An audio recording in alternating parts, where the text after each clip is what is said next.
Álvaro Corral Cuartas es filósofo de la Universidad Javeriana y PhD de la Universidad de Würzburg en Alemania.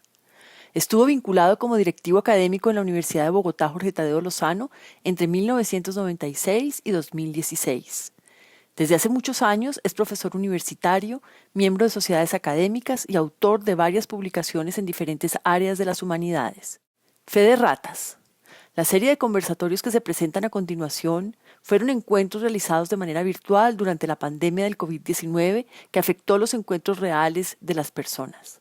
Más allá de estas notas iniciales, las grabaciones de estas sesiones quedaron tal como se hicieron y no han tenido procesos sustanciales de edición, arreglo ni ajustes con los cuales se hubiera mejorado notoriamente la calidad de los contenidos presentados.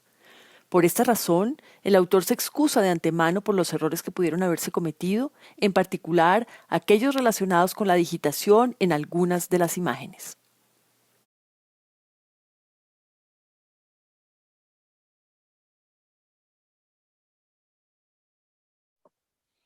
Muy bien, entonces la sesión pasada no alcanzamos a terminar con lo que me había propuesto hacer, pero estaba haciendo una exposición en el tema del cuerpo humano para Leonardo da Vinci. Es de recordar que nosotros en la mirada que podemos tener sobre Leonardo es una mirada sobre una gran cantidad de temas que se conectan entre sí. De hecho, pues ustedes saben, la obra monumental de Da Vinci está sobre todo en un número importante de hojas manuscritas, pero en total desorden. De hecho, Da Vinci quería hacer varios tratados donde de manera sistemática quería trabajar unos temas y después otros. Pero eso hoy en día pues es muy difícil de establecer porque primero los códices, que son unos 8, 9, están en distintos sitios, casi todos abordan temas muy diversos, entonces eso hace muy difícil una exposición de conjunto de su obra y más sobre todo en estrecho contacto con la pintura. Entonces, yo voy a continuar siguiendo con la exposición de la semana pasada a propósito de la estructura del ojo. ¿Por qué el ojo es tan importante para Da Vinci como pintor? Recuerden lo que había dicho en la exposición anterior, y es que para Da Vinci el propósito central de su obra como intelectual es el de pensar en la posibilidad de una ciencia globalizante. Como les decía, en la interpretación que quiero tratar de articular en este conversatorio, es que ya la teología, que fue, dijéramos, la disciplina estructural durante los 1000 años, 1200 años de Edad Media, no daba las respuestas que los intelectuales estaban exigiendo para una comprensión global del mundo. Pero tampoco estaba la ciencia natural. La ciencia natural como tal eh, es la que de alguna manera hasta el día de hoy nos ofrece ese tipo de comprensión globalizante detrás de la cual estaba Leonardo da Vinci. Pero en la época de da Vinci como tal no existía una disciplina así. Existía por un lado el desmoronamiento de la teología, pero por el otro lado no existía una física como la conocemos desde el siglo XVII con personajes como Galileo, como Kepler o Descartes. Entonces, en ese contexto, para Leonardo, el asunto del ojo es de trascendental importancia. Como vimos, por medio del ojo es que los seres humanos pueden lograr una comprensión real del mundo, una comprensión adecuada. La vista se erige para Leonardo como el mecanismo por medio del cual los seres humanos pueden captar las propiedades del mundo. Entonces, en ese sentido, la vista se convierte en el principal órgano de los sentidos y eso se encuentra a lo largo y ancho de los escritos de Da Vinci. Entonces, nos habíamos detenido en detalle de la forma como Da Vinci entiende no solo la estructura del ojo desde el punto de vista fisiológico, sino también la estructura de lo que se ve. Entonces, recuerdo, si no estoy mal, que habíamos quedado en esta imagen cito aquí justamente el libro del cual estábamos hablando de Martin Kemp, de Mi vida con Leonardo, y dice Kemp lo siguiente. El poder de las emanaciones, piensen ustedes, las emanaciones las tenemos aquí en la base de la pirámide que estoy señalando. El poder de las emanaciones del objeto, es decir, las especies, usando el término que usa Da Vinci, disminuye proporcionalmente entre más separados se encuentran del objeto. Entonces aquí tenemos, imaginen ustedes en el vértice de la pirámide, el ojo. Si lo ven, aquí está el ojo, pero Da Vinci hace un ejercicio por suponer cómo sería verlo desde aquí, para tratar de establecer lo que está diciendo Kemp sobre la proporcionalidad de la mirada. Entonces dice, esta teoría óptica no solo da cuenta del empequeñecimiento de las cosas según las leyes de la perspectiva general, es decir, piensen ustedes que aquí para la posición del ojo, cuando el ojo está en esta posición, un objeto que tiene este tamaño oculta un objeto de este tamaño. Mientras que si el ojo está en esta posición, un objeto que se interpone aquí es capaz de ocultar un objeto de este tamaño o un objeto de este tamaño. Y eso simplemente siguiendo las leyes de la geometría estipuladas por Euclides en la antigüedad. Pero el asunto de Da Vinci no para ahí, sino dice, también explica la pérdida de nitidez y la alteración del color detrás de esos efectos mágicos de perspectiva aérea. Y eso lo vamos a ver, recuerden, el título de la segunda charla es color, luz y sombra. Pero entonces, aquí lo importante para destacar y terminar con esta presentación a propósito de la importancia del ojo como elemento que garantiza el conocimiento, nos vamos a detener un poquito este es otro ejercicio en el que Da Vinci se propone comparar lo que significa pintar con lo que significa mirar. Esto, por supuesto, no es para darle recomendaciones al pintor de cómo es que debe pintar, sino es más bien en ese espíritu de la explicación general en el que Leonardo lo que se propone es más bien decir cómo es que miramos con los ojos, ¿sí? Y ese me parece que es un ejercicio, primero diferente del anterior, pero que también le permite establecer lo que hemos sugerido de cómo la pintura puede eventualmente ser considerada como esa ciencia que se está buscando. Y fíjense, quiero detenerme un poquito en este caso es el comentario del mismo Leonardo. Imaginemos que aquí tenemos lo que se conoce como una esfera armilar, que eran en esta época, siglo XV-XVI, se hacían en bronce. Esto es vacío, estos son simplemente anillos de bronce que reconstruyen la forma como los planetas eh, giran alrededor de la Tierra que está en el centro. Es de recordar que todavía no ha nacido Copérnico.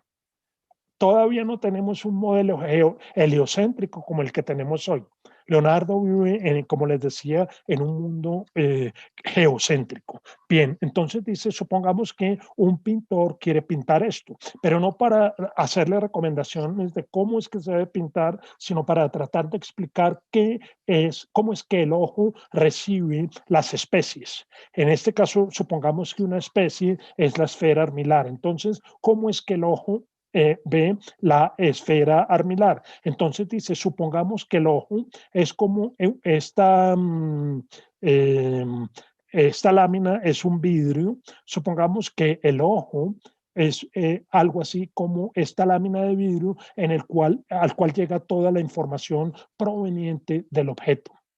Y uno como pintor puede pintar en esta lámina de vidrio lo que está viendo. Entonces el mismo Leonardo dice, la intersección es una línea vertical que se imagina enfrente del punto común en el que coinciden las trayectorias de todas las pirámides. En este caso, aquí están las pirámides que, fíjense, llegan al punto del ojo o al punto de la pintura. ¿Sí? La intersección debe hacerse para que tenga la misma función que un panel de vidrio a través del cual se ven los objetos que usted quiere dibujar. Y los objetos dibujados serán menores que los originales hasta el punto de que el espacio entre el vidrio y el ojo será más pequeño que el que hay entre el vidrio y los objetos. Entonces, prácticamente lo que nos está diciendo Leonardo aquí, asunto que vamos a ver a lo largo del conversatorio, es una teoría que no es, que es inaceptable hoy, es como si el ojo recibiera la información directa de la naturaleza. En otras palabras, como si el ojo fuera ese vidrio o recuerden ustedes que para Leonardo la retina no tiene el papel protagónico que la ciencia le reconoce hoy como el lugar donde se capta alguna parte de la información visual, sino es en un punto intermedio entre el cristalino y el centro del ojo, como vimos en la ocasión anterior. Pero lo que importa retener aquí con la explicación que estoy proponiendo de esta imagen es que la información es capturable completa y el ojo lo que hace es capturar esa información y mandársela a lo que, ¿se acuerdan ustedes en la explicación que veíamos acerca del cerebro? Adentro al sentido común y a lo que él llama la imprensiva. En otras palabras, no hay mediación cerebral. Si lo quieren en términos filosóficos, se trata entonces de una teoría empiricista al extremo. Simplemente el sujeto, en este caso los seres humanos, somos, como dirá un filósofo posterior del siglo XVII, una especie de tabula rasa. Y esa tabula rasa lo que recibe es una impresión, en este caso visual, y esa es la captación que se logra de la realidad. Por supuesto, eso hoy en día la ciencia no lo entiende así, pero me interesa mucho mostrar el razonamiento de Da Vinci y la forma como Da Vinci dice que, dado que los ojos son el órgano de los sentidos que nos permite una mayor apropiación con relación al conocimiento del mundo, pues es que debemos entender que la pintura deba estatuirse como la ciencia que estamos buscando. Por lo tanto, la pintura se vuelve la ciencia más importante. Muy bien, si eso está claro, entonces aquí tenemos otra obra. Yo les decía que a lo largo del conversatorio vamos a poder exponer prácticamente toda la obra pictórica de Da Vinci, que no va más allá de los 25 cuadros. Entonces, pues yo lo que voy a hacer es ir exponiendo, ir mostrando las diferentes obras con algún tipo de reflexión que me parece encaja con los distintos asuntos relacionados con sus reflexiones presentes en los códices. Entonces, este retrato de músico de 1485, ustedes se preguntarán, bueno, ¿y cómo se sabe que es un músico? Aquí tienen ustedes otra vez el detalle. Yo les decía que pusieran mucha atención al rizado del pelo, la forma como el perfeccionismo que Da Vinci le da al rizado del pelo. Pero ese tema en particular es el que voy a exponer la semana entrante. Pero fíjense, aquí aparece de nuevo. Lo voy a elaborar un poco más en la próxima sesión, pero para responder la inquietud respecto de por qué sabemos que es un músico, aquí está la partitura musical. y desde la elaboración del cuadro, pues ese es el título con que se conoce. Pero mi punto aquí es el siguiente. Eh, si queda eh, clara la propuesta de que la pintura es algo así como la ciencia, entonces la siguiente pregunta de Leonardo es, ¿en qué se diferencia el conocimiento que tenemos de la pintura o por la pintura del conocimiento que logramos de los objetos? Y en eso Leonardo da una respuesta que me parece que es muy interesante. Dice, en últimas, lo que ocurre es lo siguiente, cuando nosotros vemos una pintura, como en este caso, nosotros estamos, todas las pirámides visuales, recuerdan ustedes, salen del lienzo. ¿Sí? Es decir, la distancia que hay entre el ojo y el lienzo es la misma, tanto para la nariz, que vemos aquí un poco más adelante, como para el ojo, como para la parte anterior del gorro. O la partitura musical con el vestido que tiene el músico sobre su pecho. Entonces, aquí hay un problema y es que, ¿por qué se genera aquí una especie de ilusión en profundidad y por qué esa ilusión es una realidad cuando vemos en el mundo? Y la explicación que da Leonardo para eso es muy interesante y es la siguiente. Dice, las líneas visuales que pasan entre el objeto y el ojo, aquí tenemos al objeto y aquí tenemos al ojo, cuando se extienden a la superficie de una pintura, terminan todas en la misma intersección, lo que les estaba diciendo, creo yo, con palabras un poco más simples. Mientras que las líneas visuales que van entre el ojo y una escultura, aquí Leonardo habla de la escultura para hablar un poco del mundo real. En últimas, supongamos que ustedes tienen a distancia de un brazo, tienen la pantalla del computador en el cual están viendo esta exposición, pero saben que más atrás estará un mueble o la pared y hay una distancia adicional y que la distancia entre el ojo y el computador es diferente de la distancia que hay entre el ojo y la pared. No así con la pintura. En la pintura, en últimas, todos los rayos están ubicados en su grado de reflectancia, como diríamos hoy, están ubicados a una misma distancia del ojo. Entonces dice da Vinci, eh, mientras que las líneas visuales que van entre el ojo y una escultura tienen terminaciones y distancias diferentes, puesto que muchas líneas son más largas que otras y por cuanto mucho más detalles están a diferentes distancias, entonces se sigue que parecen más pequeñas y apareciendo más pequeñas arreglan su disminución para hacer más pequeño el objeto por completo. Y esto no ocurre en la pintura, en la cual todas las líneas terminan a la misma distancia, por lo que están sin disminución. Así pues, los detalles no disminuyen ni reducen el objeto por completo y por esta razón la pintura no disminuye como lo hace una escultura.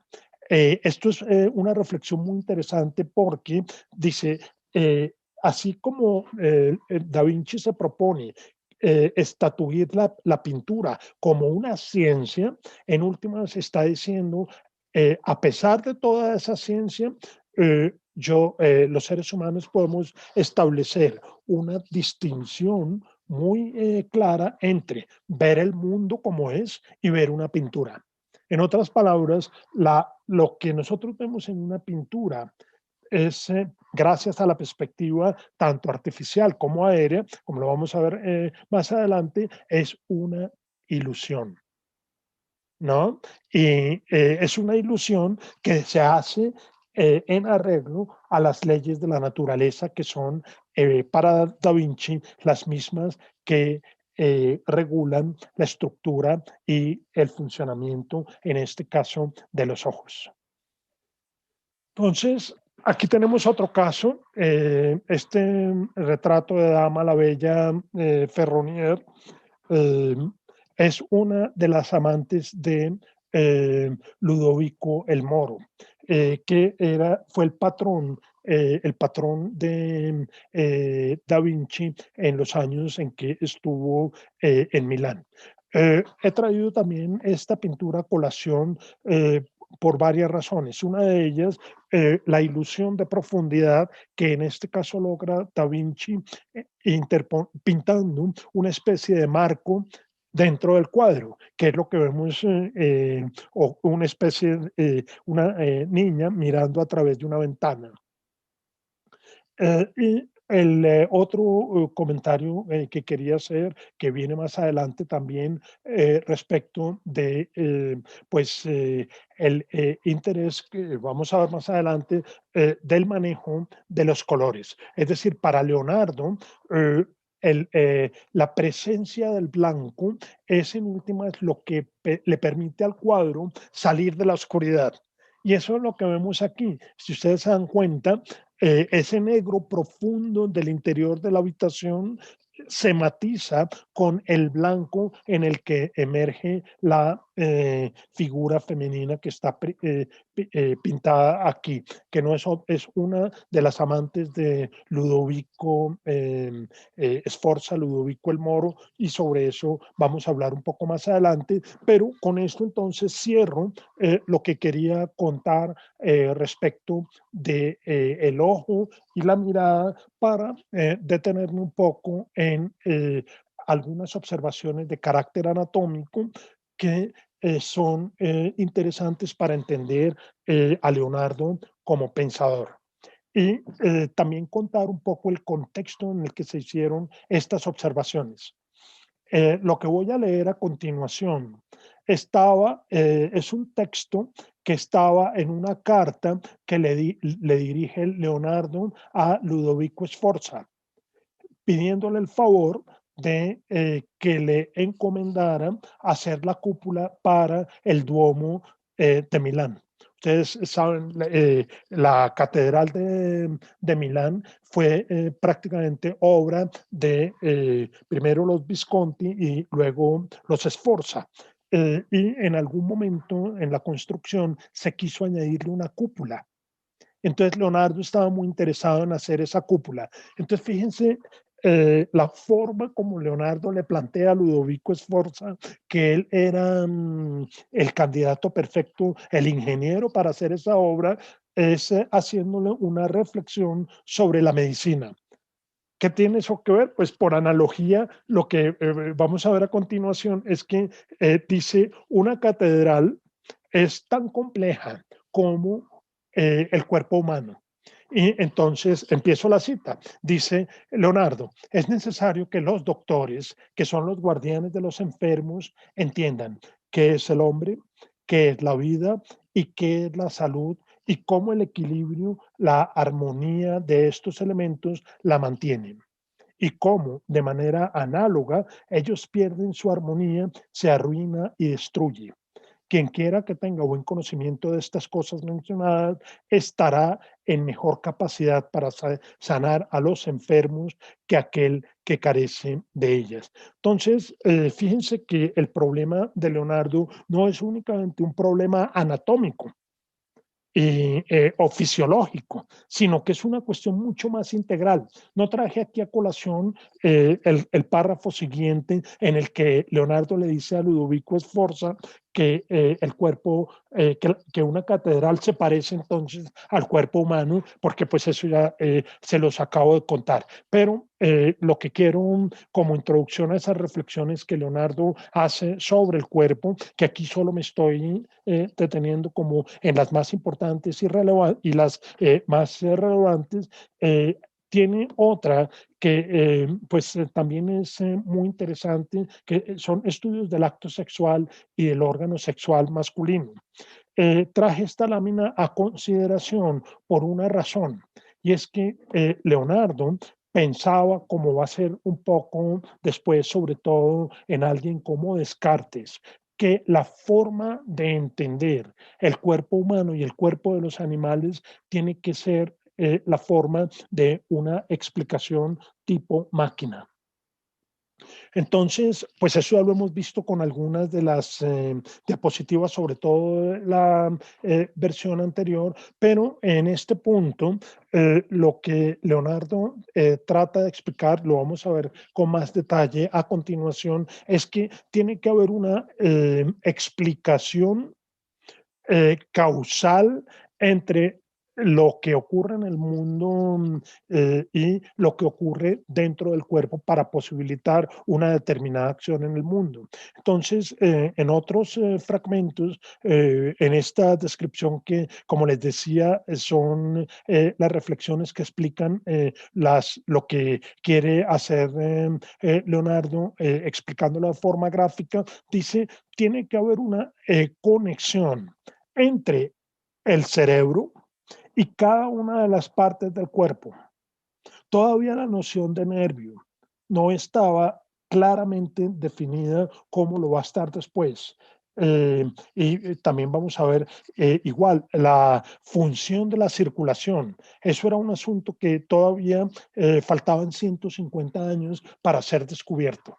Vamos a verlo con más detalle, pero el punto aquí que me interesa es que la conexión entre el cerebro con todos, absolutamente todos los órganos, incluido en este caso los órganos sexuales, tiene que establecerse por medio de una conexión y esa conexión tiene que ser mecánica. Entonces, fíjense que aquí el problema de Da Vinci no era solo explicar por medio de una descripción, sino explicar por medio de un razonamiento. Y ese razonamiento dado por la experiencia de la observación. Que ese sea el caso o no, es un asunto que pues 500 años después en algunos asuntos algo de la explicación se sigue manteniendo, en otro sencillamente no.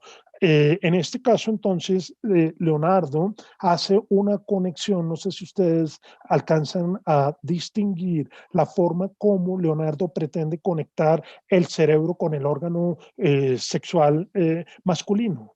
En la parte inferior ustedes, entonces trata esto de explicarlo por medio de una obra, si quieren ustedes, de plomería, de cañería. Hay unos tubos que vienen del cerebro o suben a él llevando y trayendo información. Eso lo vamos a ver con más detalle. Vuelvo a la imagen que tenía hace un momento a propósito de los estudios de embriones con una explicación muy interesante que está en el lado derecho, que es la forma como Leonardo trata de explicar cómo es que se junta el útero con la cavidad pélvica de la mujer. Y fíjense que es una estructura parecida a lo que podríamos llamar como una especie de velcro. Eh, entonces, era muy agudo, no solo en la descripción a través del dibujo, sino en el intento por dar razones. Y posiblemente muchas de esas razones están anotadas en el texto que acompaña las ilustraciones. Bien, con esto llegamos a lo que quizá pueda ser por usted una de las facetas más conocidas, es la imagen de Leonardo sobre las proporciones del ser humano. Y voy a empezar con esta imagen, seguramente ustedes ya han visto la otra y si no, apenas la muestre, la van a recordar. Dice Leonardo, cada parte del todo debe guardar proporción con el todo. Por lo tanto, si un hombre tiene una figura gruesa y pequeña, tiene que ser lo mismo en sus extremidades. Esto es, unas extremidades gruesas y pequeñas, con manos anchas y dedos cortos, con sus articulaciones de esta manera y así con lo restante. Quiero afirmar lo mismo de los animales y de las plantas en general. Entonces, seguramente ustedes han visto esta imagen que es quizá la que es una de las imágenes con las cuales prácticamente se identifica Leonardo, que es el llamado orden, el hombre según Vitruvio. Vitruvio era un arquitecto de la época romana que no fue muy exitoso como arquitecto, pero sí fue, pues fue uno de los autores que dejó una obra sobre, se llama de la arquitectura, y es tal vez una de las pocas obras que se conservan de la época antigua sobre arquitectura. Entonces, Leonardo hace una reflexión sobre esto, pero con un interés muy distinto. Mientras muchos de los autores, y por eso vuelvo eh, a esta interpretación, muchos de los autores lo que hacen es tratar de enmarcar eh, las proporciones del cuerpo humano dentro de un cuadrado inscrito en un círculo, tal como lo vemos aquí. Leonardo hace algo muy diferente. Aquí lo que vemos es un esfuerzo por decir el hombre, el ser humano, tiene que encajar en una descripción geométrica, en este caso eh, la de un cuadrado que está inscrito en un círculo, y ese es el título que está ahí en latín. No me voy a detener sobre eso ahora. Leonardo entonces hace algo muy diferente. No es encajar el cuerpo en la figura geométrica del cuadrado o del círculo, sino más bien vamos a la experiencia y miremos qué nos dice la experiencia. Y eso es lo que encontramos en El hombre de Vitruvio, según la propuesta de Leonardo. Si ustedes se dan cuenta, esta página que está en la Galería de la Academia en Venecia es de 1490, mientras que la otra es muy posterior. Sin embargo, muchos de los dibujantes de renacentistas siguieron un poco esta idea de forzar la naturaleza, la corporalidad, en este caso del hombre, para tratar de encontrar proporciones geométricas, diríamos, a priori, es decir, primero o antes de la experiencia. Y Leonardo va a hacer lo contrario. Leonardo lo que dice es, veamos cómo es el ser humano en realidad y veamos si con base en lo que es en realidad, por lo menos en los promedios, se puede hacer algún tipo de elucubración geométrica para tratar de averiguar por las proporciones. Entonces, aquí leo una cita de Zollner, que es un historiador del arte, y dice, Leonardo no se guía por la relación geométrica entre círculo y cuadrado, como lo vemos aquí, sino ya que en su dibujo las dos figuras geométricas no guardan relación entre sí. Fíjense que el cuadrado no está inscrito en el círculo. El cuadrado puede ponerse en la base de los pies, pero es un cuadrado que no se inscribe en el círculo. Prefiere corregir las inexactitudes de Vitruvio a partir de sus propias mediciones, ya que para él las medidas humanas obtenidas empíricamente eran determinantes. Solo el centro del homo ad circulum, o sea, el centro, cuando uno pone el hombre dentro del círculo, entonces se encuentra que el ombligo efectivamente está en el centro. ¿Sí? Pero solo el centro del homo ad circulum se corresponde con el ombligo, mientras que el centro o la mitad del homo ad quadratum, o sea, el hombre inscrito en el cuadrado, se sitúa por encima del vello púbico. Entonces, Leonardo lo que trata es de decir, aquí no tenemos por qué guiarnos por esta manera de encontrar el centro tanto del círculo como de la mitad del cuadrado en el ombligo, sino que el asunto hay que describirlo de manera diferente. No por ello se pierden las proporciones.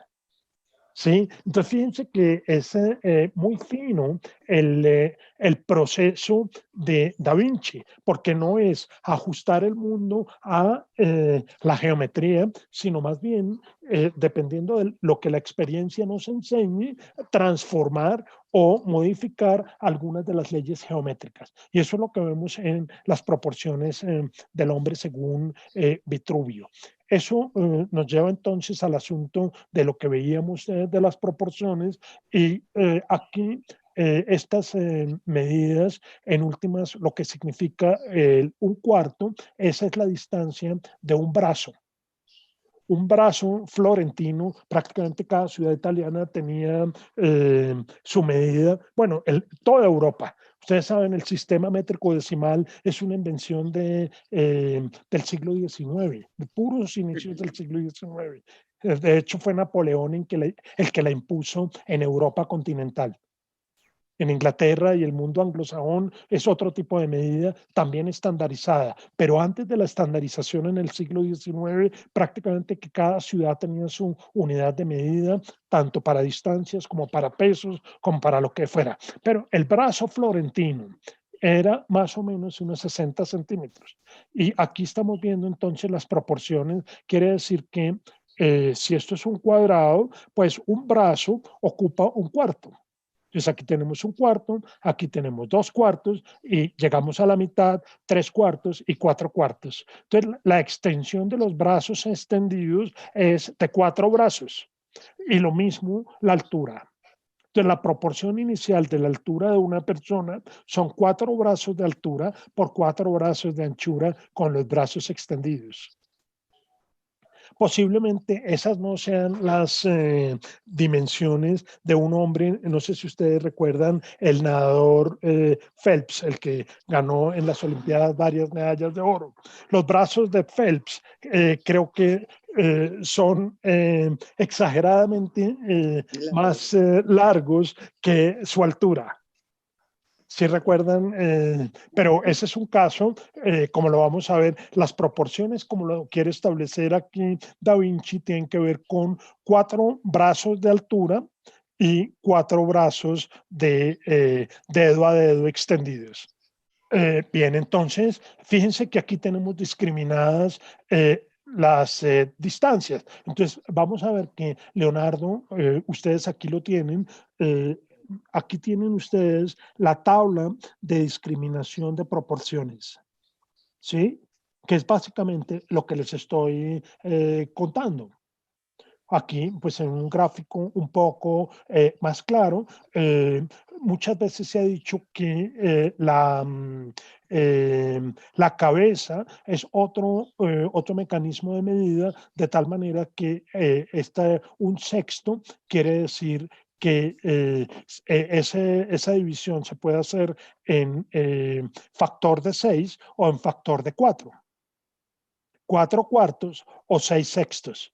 Entonces, esa es otra medida cuando escuchen ustedes que un hombre, la altura de un hombre es tomando la cabeza, pues es como lo vemos aquí, desde el cuello hasta la parte de arriba del cuero cabelludo.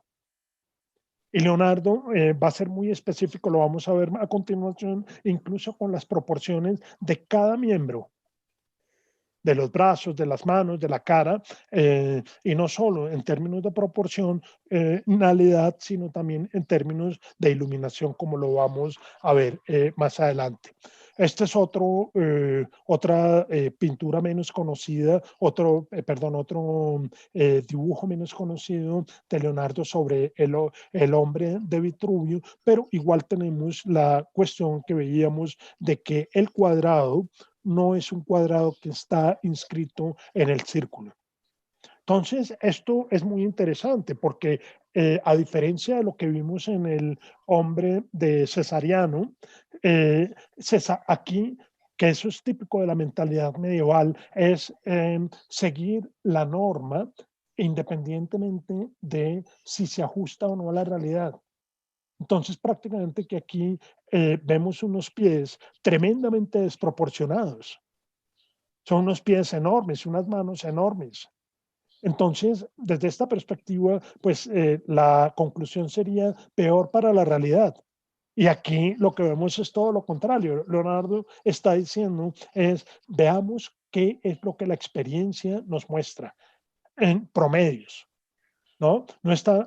Leonardo aquí no está tratando de hacer una clasificación de qué hombre es mejor o más bonito o lo que sea, sino simplemente en promedio, pues aquí ustedes pueden derivar cuál era la estatura que estaba manejando Leonardo para esta época. Entonces, si estamos hablando de que el brazo florentino está entre 58 y 60 centímetros, pues tenemos que 4 veces eso, pues da la altura de una persona para la medida proporcional.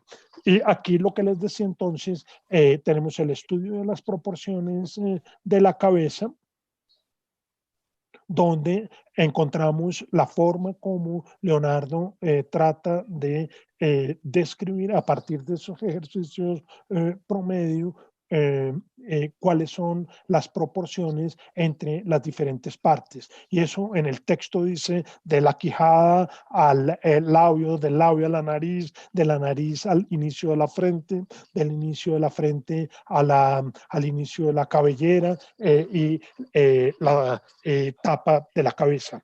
Y eso también es muy prolífico, no lo vamos a ver aquí más que en 2 o 3 ilustraciones. Leonardo hizo un importante trabajo en lo que los textos conocen como cabezas monstruosas o cabezas grotescas o caricaturescas, es decir, desviaciones que son desviaciones que se encuentran en el mundo real respecto de configuraciones faciales como las que vemos aquí. Bien, con esto llegamos a otra pintura. Aquí tenemos, esta es la de Cecilia Gallerani, que fue otra amante de Ludovico Sforza, que se conocía también con el título de El Moro, que vivió entre 1452 y 1508, y como les decía, fue el patrón de Leonardo y muy seguramente fue él quien pidió la elaboración de este par de retratos. Y que, como les decía, eran amantes. Para que vean un poco también, esto es una reflexión sobre el tipo de conductas de la gente en otras épocas. Tanto Cecilia Gallerani como la Ferronier eran niñas, eran personas que para la época en que se hicieron estos retratos no pasaban de los 16, 17 años. Y ya eran pues prácticamente amantes de, como les decía, estos tiranos que se impusieron en Europa durante mucho tiempo. Esto lo digo pues porque hoy en día nuestra manera de percibir este tipo de asuntos es muy diferente. Muy bien. Y también este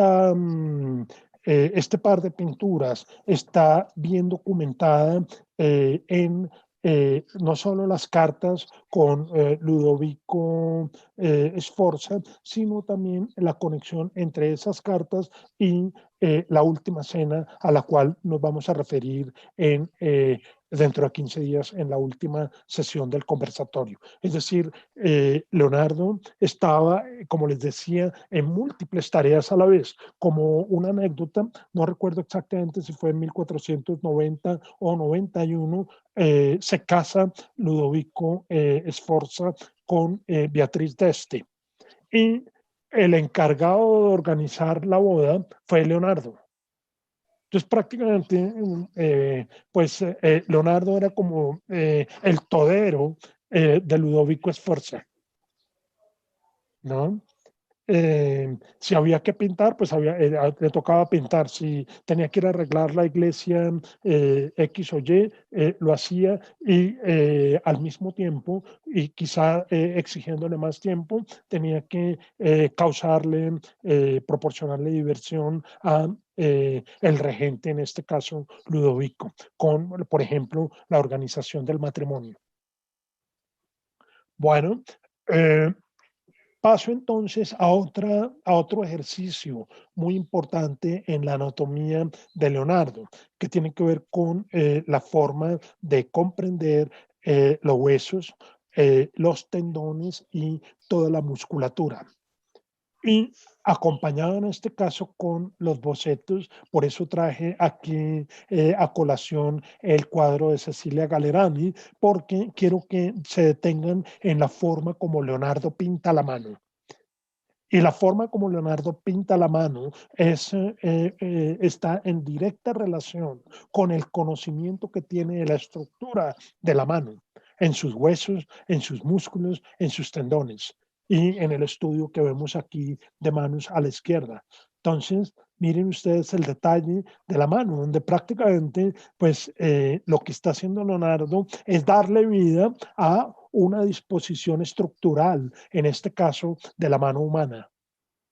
Fíjense esto, el detalle de la uña, cada uña está pintada con especial detalle. Bueno, otro aspecto del interés de Leonardo por la anatomía, y eso también lo vemos en cierta medida en los cuerpos, es que en los retratos, y por eso traje aquí el retrato de Ludovico Sforza. No sé si se conozca el autor de este retrato, pero para el efecto de lo que quiero mostrar, pues no solamente me permite mostrar el tipo de persona que era Ludovico Sforza, sino también otro detalle, y es que mientras buena parte de los pintores hacen el retrato estático, nosotros lo que vemos en Leonardo es una tremenda sensación de movilidad, ¿no? Que en este caso se refleja particularmente en la forma como la niña inclina la mirada hacia la derecha. En una, eh, pues el cuerpo está hacia la izquierda y la cara, la cabeza hacia la derecha. La mano está en el ejercicio de acariciar el armiño. Entonces, esto es lo que Leonardo nos muestra en muchos de sus estudios, no solamente con el cuerpo humano, sino con el cuerpo de los animales. Si ustedes ven en la figura de la mitad y abajo con los caballos, el interés de Leonardo no es solamente por la figura como tal, sino por la figura sobre todo en movimiento.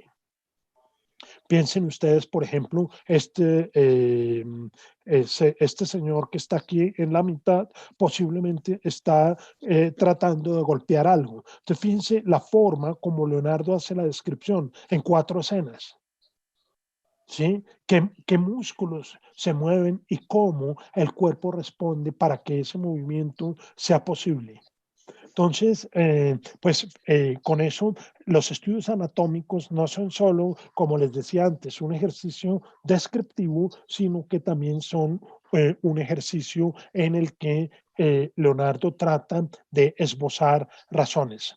Aquí encontramos las proporciones de un hombre arrodillado, una persona de pie y una persona sentada, y estableciendo la forma como estas proporciones coinciden. Cuando una persona está sentada en esta posición, la cabeza coincide con esta situación como si estuviera arrollada y así como si estuviera parada. Bueno, no me voy a detener mucho más, salvo en este par de observaciones. También aquí encontramos un estudio anatómico, en este caso de la laringe y de la pierna. Aquí tienen ustedes la lengua y la forma como pues, encontramos todo el esófago y el conducto que lleva a la cavidad torácica, y con la reflexión que veíamos antes, sobre la cual me interesa volver, la que decíamos al comienzo, que Leonardo estaba interesado en una explicación mecánica y decía lo siguiente: el sistema completo operaba de manera paralela al flujo y reflujo de los espíritus animales. Fíjense que aquí no se habla ni de sangre ni de conducción nerviosa. Y este flujo y reflujo lo vamos a ver la sesión entrante, está en analogía directa con su teoría de las mareas. Así como en la naturaleza, en el mar, vemos el comportamiento de la marea alta y la marea baja, el organismo en últimas se nutre por flujos y reflujos de los llamados espíritus animales. Los espíritus animales, para aclaración, es una construcción conceptual de la medicina antigua, sobre todo con Galeno. Galeno, que vivió más o menos hacia el año, entre el año 130 y 216 de la era cristiana, toda esta doctrina de los espíritus animales, pues prácticamente está desde Galeno hasta Harvey. Entonces, Harvey es un inglés que es el que descubre en el siglo XVII, bien entrado el siglo XVII, la circulación de la sangre. Pero antes, conceptualmente, lo que se explicaba es que sí, había un líquido, pero era un líquido que subía y bajaba. Tanto así que eso llevó a muchos pensadores, incluido el mismo Galeno, a creer que el cerebro no tenía una función preponderante para la vida mental. Entonces, fíjense que estamos hablando de otro mundo, si quieren ustedes. La idea del cerebro es prácticamente una idea bien extraña. El cerebro como lugar protagónico de la vida mental del ser humano. Y no solo de la vida mental, sino de todo el comportamiento que tenemos como animales y como seres humanos. Entonces, para Aristóteles, el órgano más importante es el corazón. Y si ustedes piensan, para toda la teología cristiana, para todas las religiones abrámicas, judía, maometana y cristiana, el cerebro realmente no era tan importante. Y si ustedes van hacia más atrás, ¿cuál era el primer órgano que le sacaban al faraón cuando lo iban a embalsamar? El cerebro. Es decir, era considerado como algo poco importante. Hoy tenemos conservados el corazón, el riñón, los hígados de los faraones, pero no el cerebro. El cerebro lo sacaban introduciendo una serie de cuchillos muy especializados, sacaban el cerebro por la nariz. ¿Y cuál era entonces la función del cerebro? La función del cerebro era, en términos de Aristóteles, enfriar la sangre. Porque la experiencia que tenía Aristóteles del cerebro era de una masa como una especie de tofu frío. Entonces, solo hasta esta época empieza a ganar protagonismo el cerebro con esa descripción de las facultades mentales que veíamos hace 8 días. Entonces explica Leonardo, sigue con esa idea de los espíritus animales a lo largo del canal central o de la médula, es decir, lo que hoy conocemos como la espina dorsal, de los nervios, e involucraba un intercambio dinámico de entrada de impulsos sensoriales y de salida de reacciones musculares. Esto es de acuerdo con lo que nos dice Kemp.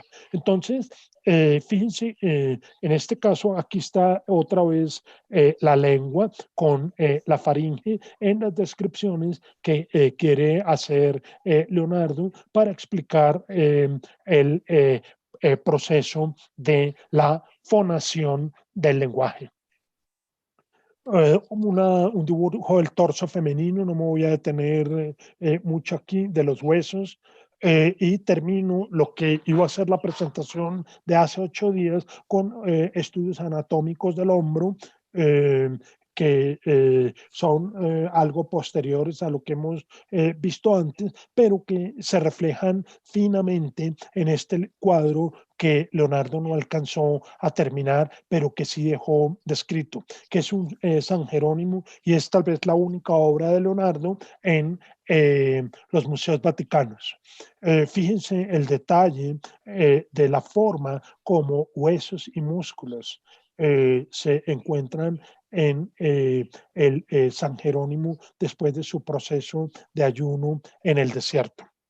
Entonces decía que para Leonardo el cerebro es el lugar donde pues se realiza todo el proceso de pensamiento y que el cerebro empieza a ganar un especial protagonismo a partir un poco antes, no solo con Leonardo, con algunos de autores del final de la Edad Media, pero ya para Leonardo el cerebro, el corazón no tiene nada que ver ni con las emociones ni con el pensamiento. ¿No? Eh, entonces, él hace una serie de descripciones sobre el corazón para Leonardo, aun cuando continúa con la idea de los espíritus animales para entender la forma como se transmiten las percepciones, es decir, la información que nosotros obtenemos del mundo exterior por medio de los cinco sentidos y la forma como el cerebro o lo que sea adentro ejecuta una orden, por ejemplo, en una acción, como por ejemplo en este momento yo quiero levantar mi mano y la levanto. Todo eso ocurre gracias al flujo y reflujo de los espíritus animales. Eh, y en ese sentido, la explicación que Leonardo hace de el cerebro, pues va en la dirección más correcta. Pero acá tenemos una descripción del corazón.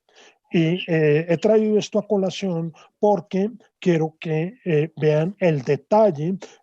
No sé si ustedes posiblemente hayan oído hablar de la llamada válvula tricúspide. Ujú. Aquí tenemos una descripción muy detallada de la válvula tricúspide, que es la que sale de la aorta. Esta es la descripción que podemos tener en la actualidad y fíjense, tenemos la llamada arteria circunfleja, pero y la válvula aórtica que incluye la tricúspide. Pero esto, la descripción es muy similar a la que hacía Leonardo 500 años antes. Incluso eh, Leonardo pensó en un mecanismo prostético, ¿no?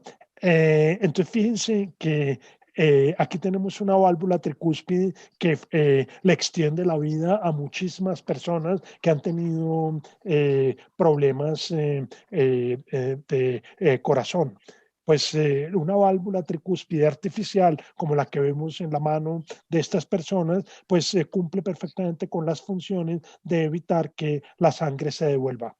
Pero como les decía, si bien Leonardo tuvo conocimiento de que el corazón tiene 4 capas, no tenía todavía la idea de la circulación de la sangre, que como les digo, aparece casi 150 años después. Y con eso entonces termino lo que había pensado para la vez pasada. Aquí están las referencias bibliográficas de lo que usado y yo les voy a enviar esto aparte por correo. Hoy lo que Perfecto. quiero avanzar, a ver, es el asunto de color, luz y sombra. Para la tercera sesión de la próxima semana veremos el tema de naturaleza y paisaje y cerramos el conversatorio con la última cena.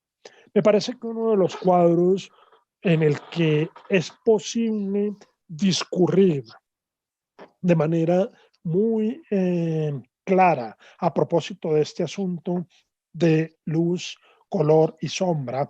Es un cuadro que seguramente ustedes han visto y conocen, La Virgen de las Rocas, que se hizo en 2 versiones, una que se encuentra en el Museo del Louvre y otra que se encuentra en la National Gallery de Londres.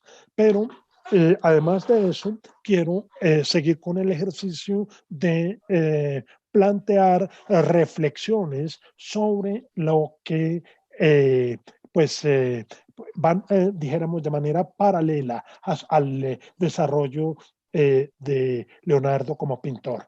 Hice esto en el Tratado de la Pintura. Si el pintor quiere ver bellezas que lo conmuevan, él es el artífice de su obra. Y si quiere ver cosas monstruosas que aterroricen, que sean burlescas o risibles de verdad, o de verdad deplorables, Él es su amo y Señor.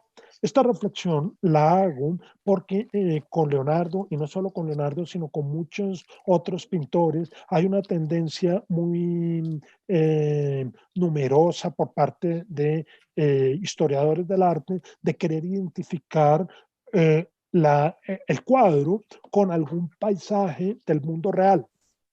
Y yo la verdad me aparto de ese tipo de interpretación porque lo que está haciendo Leonardo me parece que es un proyecto mucho más amplio. Está tratando de decir, mire, si este paisaje es creíble, tiene que hacerse con normas muy parecidas a cómo nosotros vemos un paisaje en realidad. Entonces prácticamente no necesito tener un paisaje enfrente. Simplemente me lo puedo imaginar y lo puedo pintar como yo eventualmente puedo verlo.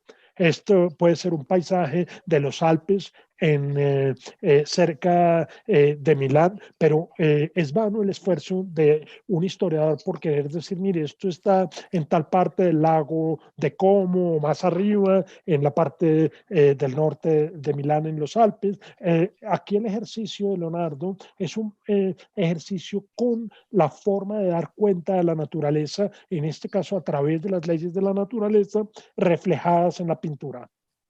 Y tenemos la versión de la National Gallery de Londres con la que quiero analizar, perdón, con la siguiente reflexión. Y si quiere producir desiertos o vistas sombreadas y frías con clima cálido, puede pintarlas. Y de manera similar, lugares cálidos con clima frío.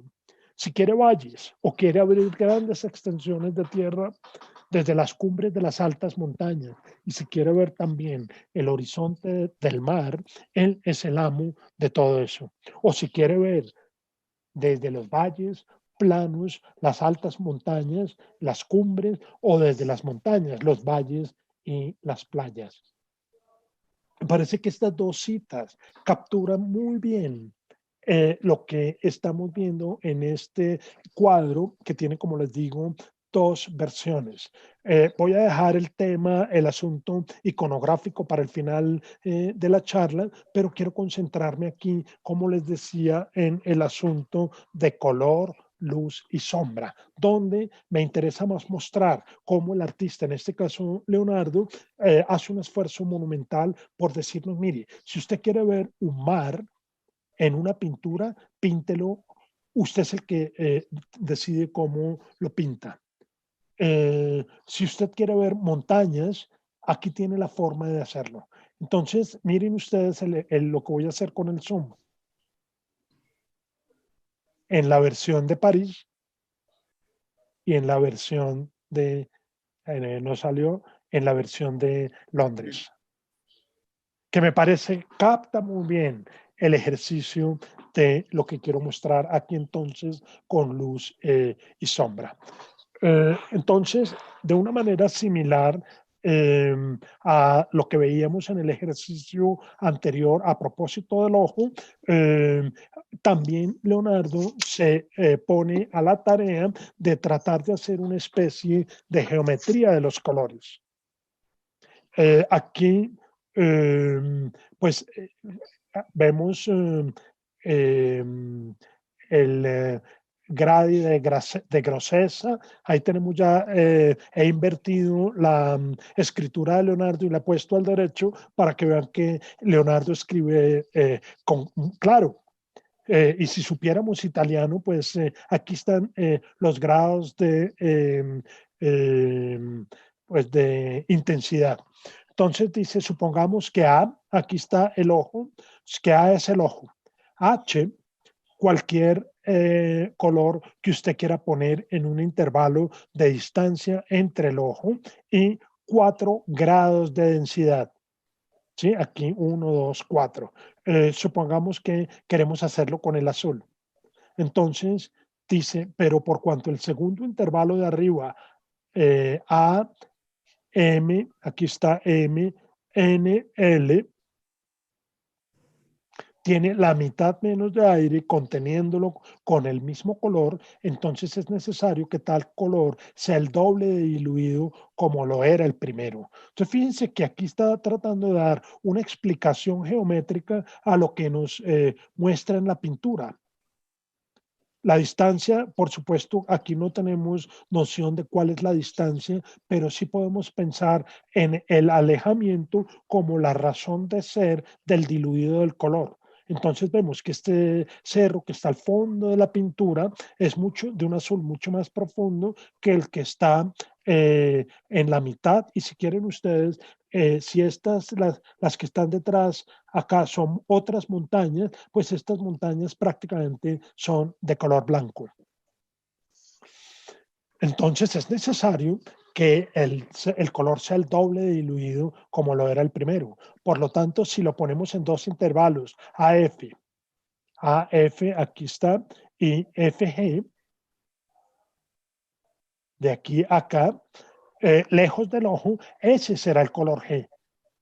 Es decir, el azul cada vez más diluido. Este entonces se levanta hasta el nivel en el cual la disminución es el doble del de la segunda MANL.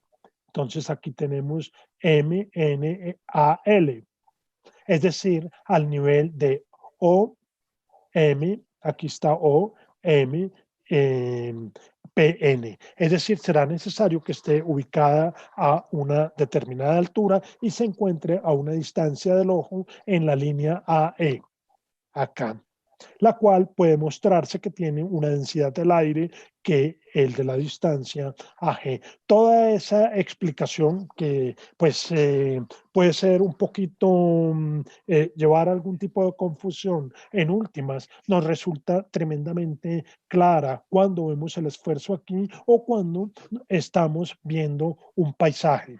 He traído aquí a colación un paisaje de la pintura china para ver que ese efecto no era desconocido para los artistas chinos.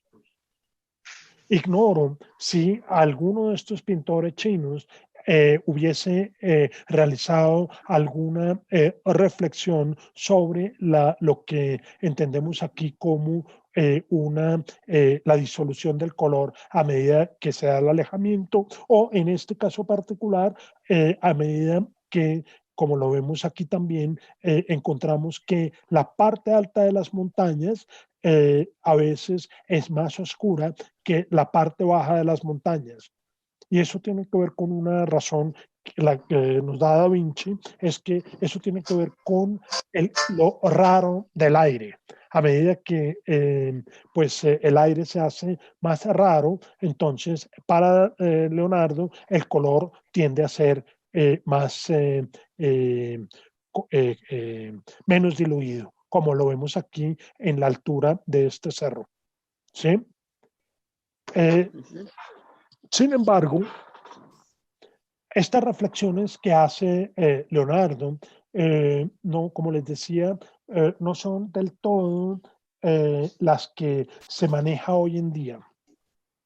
Aquí tenemos la llamada ilusión de Ebbinghaus. Y esto tiene que ver con un asunto, y es que ustedes eh, me tienen que reconocer que el círculo de la izquierda es más pequeño que el círculo de la derecha, el de color ocre. Es decir, fenomenológicamente, ustedes me tienen que reconocer eso, que hay una diferencia en la percepción que tienen de los dos círculos. Sin embargo, si ustedes toman una regla o el dedo y lo ponen enfrente, verán que los dos círculos son exactamente iguales. ¿Qué ha ocurrido aquí? Un poco lo que dice este psicólogo al cual se le atribuye esta reflexión es que la visión humana no es la visión de un ojo estático. Y ese es un problema con Leonardo. Para Leonardo, en su ejercicio por entender la visión, él parte del supuesto de que el ojo está en una posición estática, primer punto. Y segundo punto, que es lo que vemos sobre todo en esta ilusión, es que el ojo funciona de manera independiente al contexto. El contexto aquí es que ¿por qué ustedes no me pueden negar que sí hay una diferencia de tamaño? Sencillamente porque el contexto de estas esferas es diferente de este contexto. ¿De acuerdo? Entonces, aquí lo que ha ocurrido es una cosa absolutamente genial que prácticamente es objeto de la investigación en psicología de los últimos 100 años. Y es que el cerebro es un tremendo engañador, para decirlo, un tremendo engañador que nos permite la supervivencia. Es decir, el ojo humano no fue hecho para mirar pinturas. El ojo humano fue hecho para mirar, por ejemplo, y eso es lo que explica por qué nosotros miramos en colores, es cómo yo puedo identificar una fruta con un determinado color en el follaje. Eso es irrelevante para una pantera. Por eso los felinos no tienen ojos que ven colores. Un gato no ve en colores, pero los seres humanos y algunos primates ven con colores. Y eso tiene que ver con este asunto, es que el cerebro en últimas hace una interpretación del mundo. En otras palabras, no es del todo cierto esa idea que expuse hace un rato cuando veíamos el ejercicio de Leonardo por explicar la visión como una pintura que se captura en una hoja de vidrio. ¿Sí? Leonardo entonces está partiendo de una serie de supuestos que hoy en día pues no son aceptables. Pero como les decía, el intento es ver el esfuerzo intelectual por lograr ese tipo de explicación. De hecho, eso se estaba haciendo por primera vez. Entonces, me interesa, por un lado, ver este esfuerzo de Leonardo por entender la disminución del color, pero por el otro lado, no pensar que lo que está diciendo Leonardo es como vemos el problema hoy. ¿Sí? Aquí tenemos otro caso que tiene que ver con la perspectiva lineal. Ustedes no me pueden negar que es, el cerebro nos dice que el soldado de la izquierda es más chiquito, más pequeño que el soldado de la derecha. ¿Por qué? Porque ahora, igual ustedes me dicen que si lo comparan y ponen el dedo en la pantalla, verán que es exactamente del mismo tamaño. Entonces, esta es otra ilusión.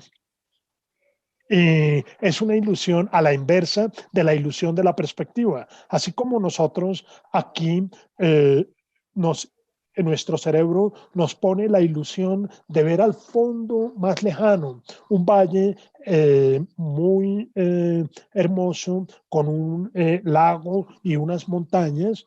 Eso así no es como del todo funciona el ojo.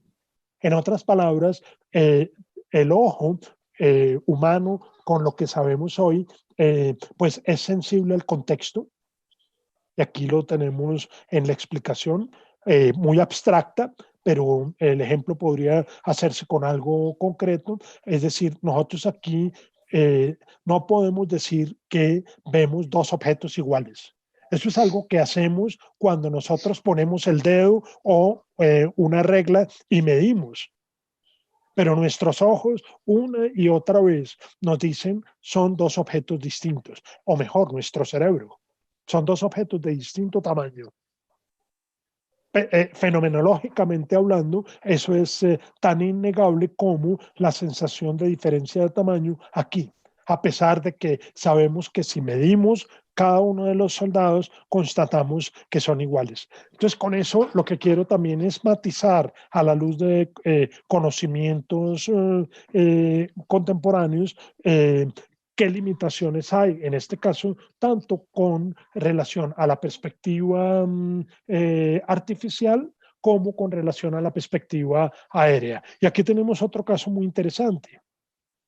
Nosotros, ustedes igual aquí no me pueden negar que la barra amarilla de abajo se ve más pequeña que la barra amarilla de arriba.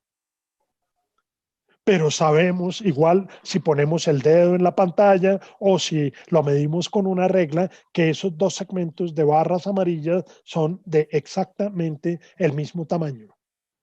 Entonces, lo que esto demuestra es que el ojo no es, como creía Leonardo, voy a usar esta expresión, un instrumento ingenuo.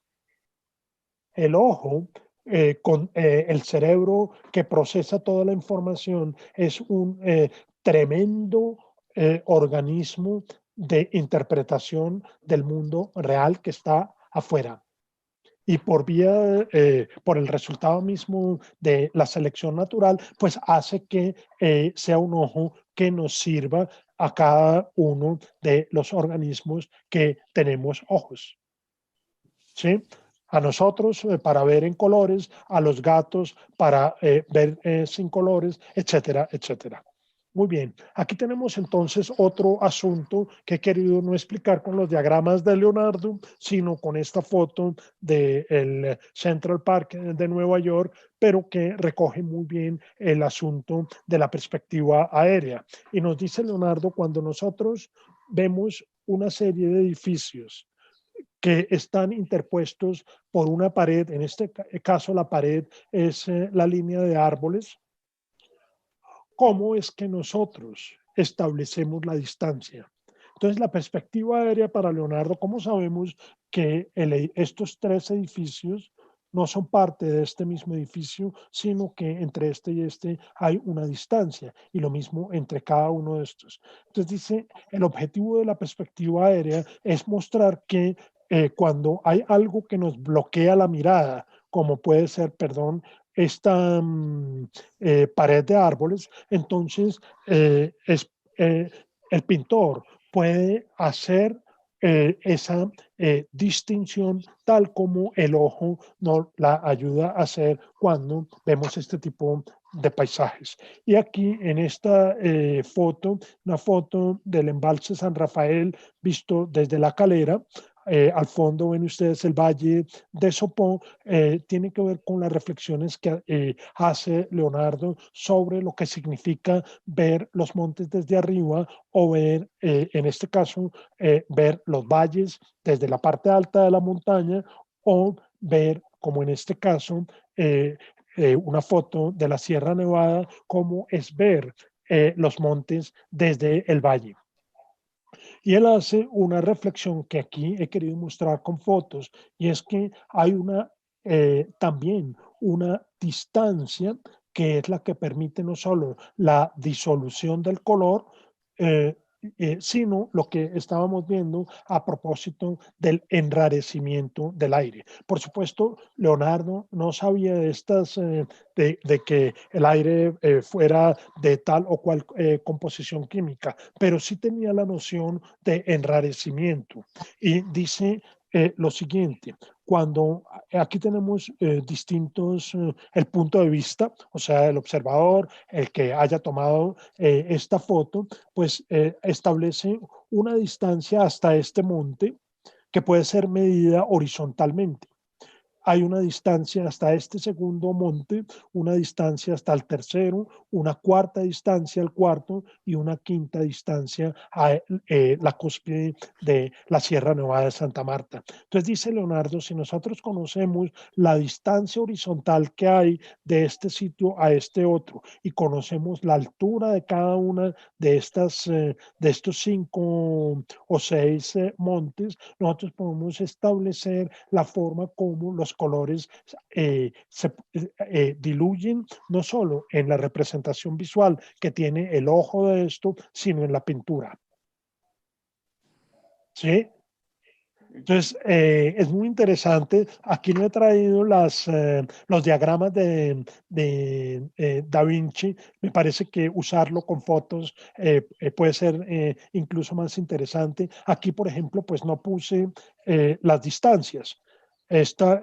Aquí tenemos un primer monte, un segundo monte, un tercer monte, un tercer monte, y aquí está nosotros estuvimos en la punta de este cerro hace un par de años cuando salimos del Valle de Sopón y subimos hasta la cima del Pío Nono. Entonces, fíjense ustedes que eh, hay una cuestión que le interesaba profundamente a Leonardo respecto de qué significa ver los valles desde arriba o qué significa ver las montañas desde abajo. Y también dice Leonardo, pero tratemos de imaginar cómo será verlo a ojo de águila. Leonardo hizo varios diseños de máquinas que podían volar. No lo voy a trabajar, nada de eso voy a trabajarlo en este conversatorio, pero me interesa mostrar, dice, qué pasa cuando el ojo ve picos de montañas de igual altura por debajo. Pues lo que ocurre es que no verá que los colores de esas montañas disminuyan su color en la misma proporción que por las distancias dadas, por cuanto llegan al ojo por varias densidades del aire. Que eso es lo que vemos. Aquí vemos que las diferencias de color entre estos cerros de diferente altura no es tan notoria como la que se ve aquí. Es decir, hay una diferencia de color, sobre todo entre estos tres primeros cerros. Ya después del cuarto, quinto en adelante, pues ocurren eh, otros gradientes de iluminación que son perceptibles para el ojo humano y deben ser reconstruidos por el pintor cuando intenta pintar un paisaje como el que tenemos aquí en la Virgen de las Rocas. Bien, con esto entonces muestro un ejercicio que es la famosa, la Madonna del Uso, del cual existen también dos variantes. Esto para mostrar lo que significa ver el valle, que lo ven ustedes al fondo, desde arriba, desde la parte alta de una montaña, donde pues Leonardo trata de reconstruir estos efectos sobre los cuales he venido discutiendo. Y la segunda versión de la Madonna del Uso, donde vemos la forma como, por efecto de la perspectiva aérea y por efecto de la disminución del color, como consecuencia del alejamiento en distancia, es que se puede pintar los montes. Pero como les digo, no porque el ejercicio de Leonardo sea aquí dar cuenta de alguna parte de algún paisaje alpino que seguramente fue el que más cercano tuvo en su experiencia como pintor y como intelectual, sino más bien en la reflexión de lo que significa pintar de acuerdo con las leyes de la naturaleza. Esa es una cuestión muy interesante porque muchas veces se dice que el propósito central de gran pintura, de la pintura del Renacimiento y de prácticamente buena parte de la pintura de carácter figurativo es hacer una especie de imitación de la naturaleza. Es decir, como si el pintor tuviera que tener enfrente un modelo. Y más bien lo que ocurre es algo diferente. Posiblemente si hay un modelo en alguna de estas Madonas con una mujer en particular, pero, y eso es algo que vamos a ver la semana entrante, en particular con la Mona Lisa, puede que sí hay un modelo, pero en últimas lo que le interesa a Leonardo, incluido el paisaje natural, no es imitar un paisaje concreto del paisaje alpino al norte de Milán, sino más bien dar cuenta con las leyes de la naturaleza que él está tratando de descubrir que eso es aplicable también a la pintura. Como pues hoy lo que voy a hacer es más en clave de exponer luz, color y sombra, pues no me voy a detener sino muy brevemente en un detalle iconográfico en esta representación del uso. Es un uso para hacer los tejidos, pero fíjense que el uso en últimas es una alegoría de la cruz. Iconográficamente, entonces, el niño Jesús está viendo cuál va a ser su destino al ser crucificado y cómo la Virgen en cierta manera, perdón, trata de retirar al niño de ese que ella también sabe es su destino. Entonces esa parte iconográfica pues se ve en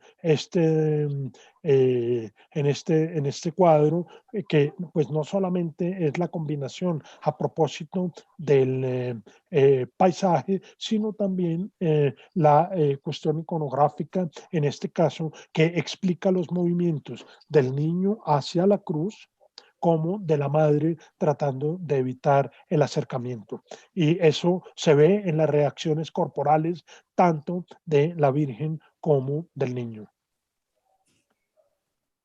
Aquí tenemos las dos variantes. Se dice que ambos cuadros están sin terminar. Lo cual es más claro en esta primera versión de la colección del duque Buccleuch. Eh, Sobre eso hay una historia de detectives. Este cuadro lo robaron hace como unos 20 años y alrededor de eso hay una historia de detectives hasta la recuperación del cuadro, pero no me alcanzo a detener en eso ahora. Quiero ver otro fenómeno que, a diferencia de los anteriores, es un fenómeno que prácticamente eh, pues está muy cerca de lo que hoy se entiende al respecto. Y es, ¿qué pasa cuando se proyectan sombras con diferentes focos de luz? Entonces, miren lo que nos propone Leonardo. Leonardo dice, la sombra no está expuesta a la fuente que la produce, porque las sombras se producen con la luz que la incluye o la rodea. ¿Qué significa esto? Supongamos que aquí yo hago una proyección con un foco de luz azul o amarillo. Lo que ocurre es que el efecto que se logra en una pared o en una hoja en blanco es un efecto contrario. O sea, la luz producida por la luz E, que es amarilla, tenderá al azul por cuanto la sombra del cuerpo A se produce en el piso B, mientras que si se expone al azul, a la luz azul y en consecuencia la sombra producida por la luz D, que es azul, será amarilla en el punto C. Entonces, aquí hay un punto muy tremendamente interesante porque Leonardo estaba muy cerca de lo que hoy se entiende por cuando se hace esta comprensión. Termino de leer el piso que rodea la sombra BC. Aquí tenemos las sombras. Cuando los dos focos están prendidos, entonces, en adición a su color natural, estará teñida con una mezcla de color amarillo y azul, por cuanto está expuesta e iluminada por una luz amarilla y azul al mismo tiempo. Entonces, Leonardo estuvo muy cerca de descubrir aquí algo que es como se maneja en la teoría de la percepción de colores, la oposición de colores, ¿no? Eh, y Leonardo, aquí estoy haciendo estoy mostrando el experimento. ¿Qué pasa si yo proyecto, en este caso no tenemos la luz amarilla, sino la luz roja? Si yo pongo la mano y la mano con luz amarilla, en este caso, pues se verá amarilla. Si la pongo con luz roja, se verá roja. Pero cuando la mano aquí, permítanme, eh, poner, ustedes ven la primera mano, es la luz que recibe y proyecta una sombra verde. ¿Sí la ven? Ujú. Y la otra produce una zona generando una oposición entre colores. Y así es como pues hoy en día se explica la presencia de colores y la mezcla, ¿no? Esa mezcla no solamente es en términos actuales de focos de iluminación, sino también de tintes. De hecho, todas las impresoras funcionan no con esta teoría de Leonardo, pero sí con una teoría que prácticamente tiene sus orígenes en esta reflexión que hace Leonardo sobre las sombras de tres colores básicos. Para Leonardo son siete los colores básicos, el blanco y el negro, que él duda de que el blanco y el negro sean en sentido estricto colores. Hoy en día, pues la ciencia considera que son colores como tal, pero para Leonardo el blanco es como una causa del color en general. Y el negro es una ausencia de color. Entonces, a esos colores se suman el amarillo, el verde, el azul y el rojo. Y es curioso porque Leonardo detecta que entre el amarillo y el azul existe una serie de oposiciones. Por eso es que hace la reflexión de que cuando se proyecta una luz amarilla, en este caso sobre la mano, pues tiende a producirse el color opuesto, en este caso el azul. Y viceversa, cuando tenemos una luz roja que proyecta la mano, el efecto que vemos es que la sombra tiende hacia el verde. ¿Sí? Entonces, pues igual, aquí lo que Leonardo en la descripción contemporánea, uno hablaría entonces de que los colores primarios aditivos pueden mezclarse como fuentes de luz. El rojo, verde y azul pueden combinarse en pares y producen colores aditivos secundarios. En este caso, aquí los vemos, el violeta, el magenta y el amarillo. Al combinar los colores primarios se produce el blanco.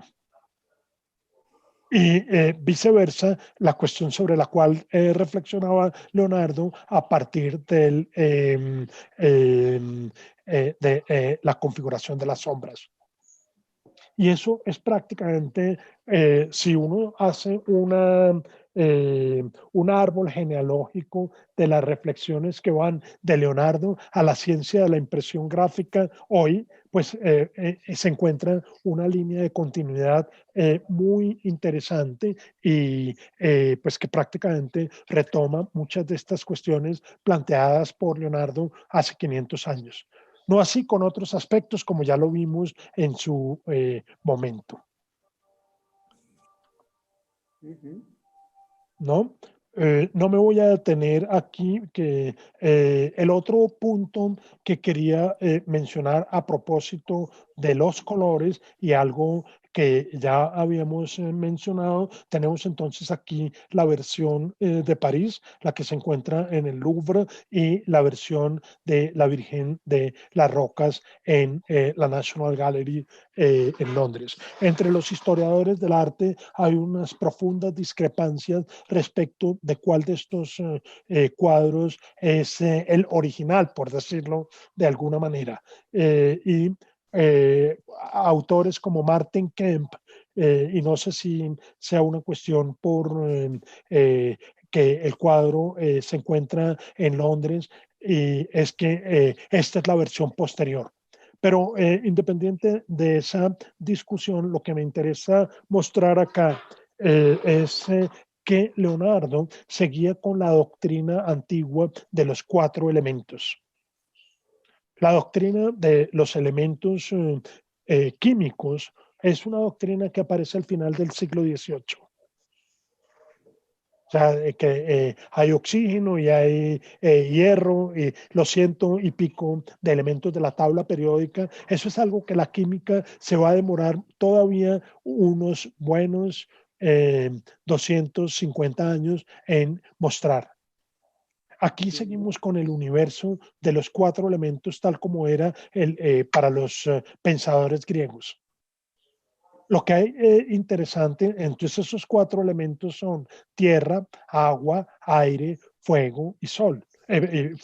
Agua son los 4 elementos. Y lo que hace Leonardo es que asocia esos 4 elementos con los colores. Entonces, el amarillo de la tierra, y más que el amarillo, pues es una variante de verde, de ocre, perdón, el verde para hablar del agua, el azul para hablar del aire y el rojo para hablar del fuego. Y en ese sentido, pues todos los filósofos que partieron de la idea de los 4 elementos, aquí no están pues no, si están puestos de más pesado a más liviano. Está la tierra como el elemento más pesado y eso, el color amarillo es el más pesado. Un poco más liviano es el agua, un poco más liviano es el aire y un poco más liviano es el fuego. Y Leonardo tiene una explicación muy interesante sobre el porqué del azul del cielo, que por supuesto está muy lejos como lo entendemos hoy. Pero decía algo así como lo siguiente: el azul del cielo surge de la densidad de la masa de aire iluminada eh, entre oscuridad y la oscuridad superior de la Tierra. El aire no tiene cualidades de olor, sabor o color, pero las toma de las imágenes de las cosas que están ubicadas más allá. Y sería entonces un azul más bello hasta el punto que tiene detrás la sombra más fuerte, suponiendo pues que no hay mucho espacio ni una humedad muy densa. Hoy en día el azul del cielo se explica por otras razones. Eh, para, por eso puse aquí, para Leonardo, la luz el sol es una luz blanca. Estamos todavía muy lejos de la difracción de la luz, que es un asunto que vamos a encontrar en la óptica de Newton, muy, muy posterior. Entonces, el sol como tal es como la fuente de iluminación, el blanco, ¿no? Y nos dice Leonardo, aquí he traído a colación los ángeles de la pintura, ¿no? La sombra es la ausencia de luz y surge de la oposición de los cuerpos densos cuando se oponen a los rayos luminosos. La sombra es de la naturaleza de la oscuridad y la iluminación es de la naturaleza de la luz. La una oculta y la otra revela. Siempre están juntas en compañía sobre los cuerpos, por cuanto desaparece y quita completamente la luz a los cuerpos. La luz no puede expulsar del todo las sombras de los cuerpos, esto es, de los cuerpos densos, ¿no? Y dice Leonardo a propósito de los ángeles que vemos en estas pinturas: recuerda, pintor, en vestir tus figuras con colores claros, pues los colores oscuros darán menos alivio y tendrán menos apariencia a la distancia. Esto es porque las sombras de todas las cosas son oscuras, y si usted pinta oscuro un vestido, habrá menos variedad de luz y sombra. Mientras que con los colores claros la variedad será mayor, aun cuando negro y blanco no son colores, sí se oponen. Y fíjense que prácticamente es textual la forma, sí se oponen, como el amarillo con el azul y el verde con el rojo. De hecho, en la actualidad la oposición se da en 6 niveles, en 6 colores, que es azul y amarillo, el verde y el rojo y el negro con el blanco. Pero para eso falta, hay que esperar a el siglo XVIII y XIX. Fíjense esta otra reflexión a propósito de este estudio de cabeza de mujer para el ángel de la Virgen de las Rocas que se encuentra en la Biblioteca Real de Turín. Y dice, las sombras y la luz son los medios más adecuados por medio de los cuales se puede conocer la forma de cualquier cuerpo. Por cuanto un color de igual luminosidad o oscuridad no despliega ningún relieve y da el efecto de una superficie plana, la cual con todas sus partes a igual distancia parecerá igualmente distante del brillo que la ilumina. Es decir, lo que saca a la figura del papel, como lo vemos en este dibujo, es justamente el trabajo con las sombras y la luz. Fíjense la forma como Leonardo resuelve aquí la cara, el diseño por medio del dibujo, hace emerger la cara del papel y eso usando puros trazos de lápiz. En este estudio de torso femenino, donde ya no es el lápiz, sino la tiza roja sobre papel. Simplemente un trazo de contraste de luz y sombra es lo que hace emerger la figura perceptible. Les decía que también en ese estudio de la luz y de las proporciones, Leonardo hace en este dibujo un estudio, perdón, de los efectos de la luz en una cara de perfil. Suponiendo que aquí está la fuente de iluminación, entonces si A es la luz y la cabeza sirve de objeto iluminado, entonces la parte de la cabeza que recibe el rayo con ángulos iguales será la más iluminada y la parte que lo recibe con ángulos menores serán las menos iluminadas. Eso lo vemos, este cuadro es parte del ángel, pero a la luz de una técnica que es la técnica de la reflectografía en infrarrojo, que consiste en tomar una foto, es una técnica desarrollada prácticamente en los últimos 20 años y que pues aquí traje la foto para ver ese contraste de el ejercicio de reflexión que hace Leonardo con la iluminación, pero en este caso también esta técnica nos muestra cuáles fueron los pentimenti de Leonardo como pintor. Recuerdan ustedes el pentimenti, en italiano son los arrepentimientos del pintor. Y en eso, esa es una forma que tienen los historiadores del arte, sobre todo para detectar la mano genuina de Leonardo, que en este caso de esta pintura en particular, pues esto está bastante bien documentado en cartas e inventarios, como lo vamos a ver para terminar, pero también con este estudio de la reflectografía de este reflectograma en infrarrojo. Entonces, esta emisión de rayos rojos saca a la luz el carboncillo del diseño, antes de la aplicación, en este caso, del óleo. Y las líneas rojas que ustedes ven aquí muestran algunos detalles que de pronto ahí no se perciben como ocurre en esta figura, donde, por ejemplo, la parte, el deseo inicial de Leonardo era poner los brazos de la Virgen en otra configuración. ¿Sí?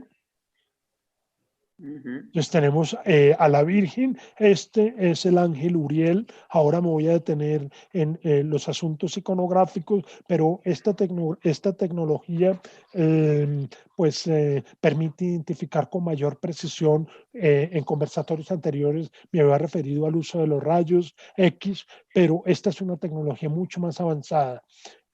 Y sé que ahora hay una tecnología todavía más potente por medio de escáner y rayos X también, pero sin daño para las personas que están haciendo el análisis. Pero esto entonces, como les decía, tiene unas aplicaciones muy interesantes para tratar de averiguar cuáles eran los intentos de los pintores en el desarrollo de una pintura, que en el caso de Leonardo sabemos que era un proceso muy, muy elaborado, sobre todo de arrepentimientos, de pentimenti. Entonces aquí, fíjense, fíjense el infrarrojo lo que hace es sacar a la luz el carboncillo y el carboncillo lo que hace es sacar a la luz la figura en el contexto y de ahí la conexión con la reflexión de Leonardo. Este es el análisis entonces que permite vislumbrar, fíjense, la forma de la cara en dos variantes y lo mismo la del ángel. Y aquí lo tenemos contrastado contra la pintura real, es decir, como si en algún momento, fíjense, aquí el ángel estuviera en una posición diferente. Ahora, también es hay una cuestión interesante y eso tiene que ver también con la autoría de Leonardo, de por qué se puede prácticamente afirmar con certeza que Leonardo es el pintor de este cuadro. Este análisis permite mostrar que como lo vamos a ver en la última sesión, aquí tenemos al apóstol Felipe en la última escena, en la última cena. En la última cena, lo que hizo Leonardo fue usar la misma cara. Eso es lo que se llama una transposición. Entonces esto lo vinimos a saber prácticamente con esta tecnología de la reflectografía en infrarrojo. Con ese reflectograma en infrarrojo, pues se pudo identificar que la, creo que es la cara del ángel, es la misma que Leonardo usa para el apóstol Felipe en el fresco de la última cena, como lo vamos a ver en la última sesión del conversatorio. Entonces, ya para terminar, viendo que nos acercamos a las 7, hoy pues hice una exploración muy, muy poco ortodoxa de este cuadro, porque fue prácticamente no leerlo en su dimensión iconográfica, sino más bien como un pretexto para hablar de la luz, el color y la sombra.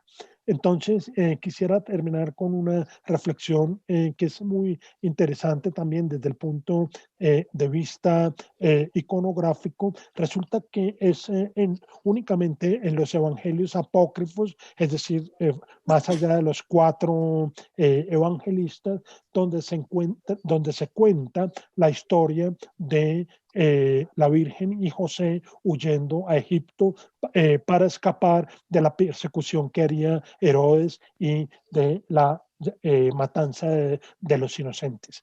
Entonces, en los evangelios apócrifos se cuenta que el ángel no solamente ilumina a José y a María con el niño para huir a Egipto, sino que el ángel Uriel y no Gabriel. Muchos historiadores confunden aquí los ángeles, pero eso no es tan importante. El ángel Uriel se encarga de llevar a el Bautista.